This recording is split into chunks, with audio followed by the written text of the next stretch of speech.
उत्तराखंड में विश्व प्रसिद्ध चारधाम यात्रा जारी है, जिसमें प्रत्येक दिन हजारों की संख्या में लोग शामिल हो रहे हैं। लेकिन इन सब के बीच मानसून के समय से पहले आने की संभावना को लेकर तैयारियां भी शुरू कर दी गई हैं, क्योंकि मानसून के दौरान चारधाम यात्रा मार्गों पर भूस्खलन का भी खतरा बढ़ जाता है।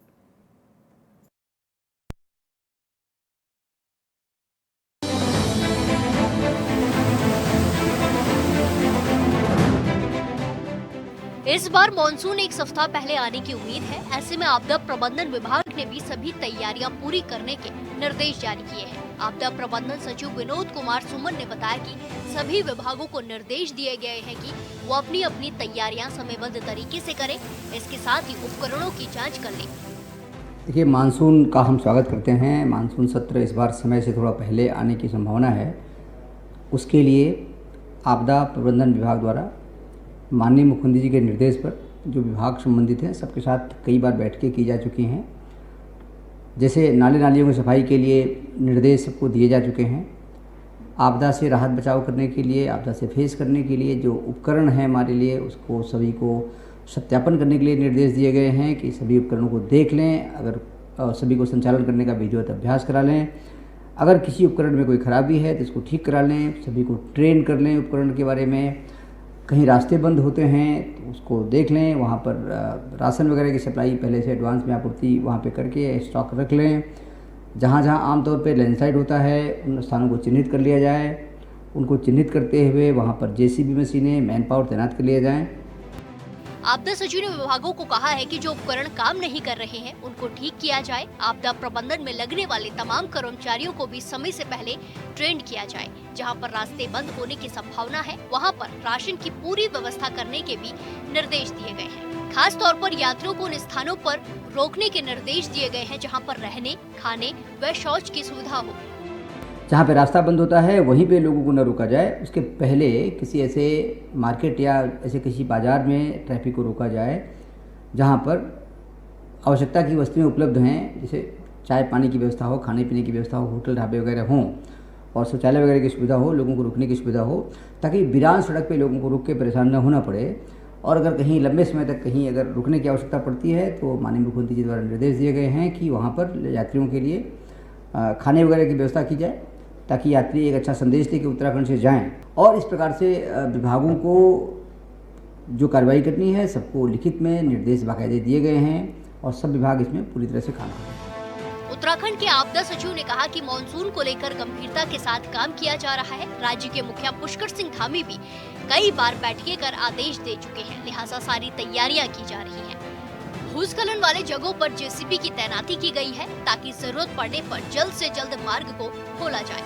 उन्होंने बताया कि मानसून से पहले सभी तैयारी को पूरा करने के निर्देश दिए गए हैं। देहरादून से अमित रतूड़ी की रिपोर्ट।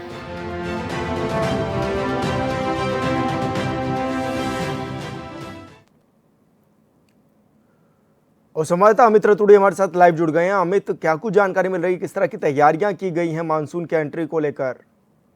देखिए विशाल, आपको बताएं कि जो मानसून की हम बात करें तो केरल में मानसून दस्तक दे चुका है और ये काफ़ी लंबे समय बाद ऐसा देखने को मिला है कि जब मानसून अपने समय से पूर्व दस्तक दे चुका है। उत्तराखंड के परिप्रेक्ष्य में बात करें तो जो मानसून यहाँ पहुँचने का जो बात कही जाती है वो 20 जून के आसपास कही जाती है, लेकिन चूँकि मानसून केरल में पहले ही दस्तक दे चुका है तो उत्तराखंड में ये 14 जून के आसपास मानसून आने की संभावना है। उसको लेकर आपदा प्रबंधन विभाग जो है ने अपनी तैयारियाँ अभी से शुरू कर दी हैं।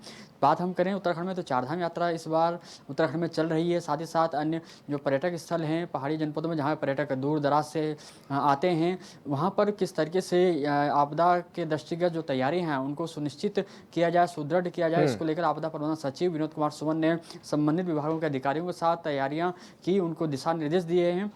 इसके अलावा वहाँ पर आपदा जिसे दृष्टिगत जो भी संवेदनशील जगह हैं, जो स्थान हैं, वहाँ पर पर्याप्त इंतजाम करने के भी निर्देश दिए गए हैं। चाहे हम बात करें लोक निर्माण विभाग की तो वहाँ पर जो भी मशीनें हैं वहाँ पर उनको लगाने के निर्देश दिए गए हैं।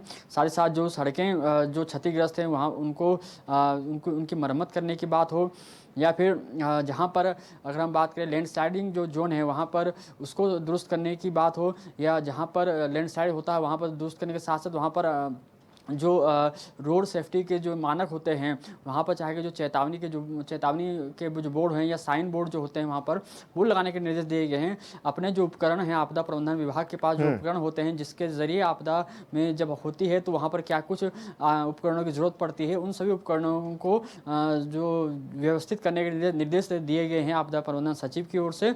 और आप बात हम करें उत्तराखंड परिप्रेक्ष्य में, चूँकि अगर हम बात करें पर्वतीय जनपद है, हर साल बरसात होती है, बरसात के मौसम में जो समय में हमने देखा है कि लगातार यहाँ पर लैंडस्लाइड हो, रोडों का अवरुद्ध होना हो और कई सारे इसमें कैजुअलिटी भी होती हैं हर साल आपदा के दृष्टिगत मानसून सीजन में। उसको लेकर सभी तैयारियां सुनिश्चित करने के निर्देश दिए गए हैं ताकि कम से कम जो भी हानि होती है आपदा में वो उसको कम किया जा सके। इसी को लेकर विभाग लगातार जो अगर हम बात करें तो एक्शन मोड में आता हुआ नजर दिखाई दे रहा है। विशाल, बिल्कुल अमित, बहुत शुक्रिया आपका तमाम जानकारी साझा करने के लिए।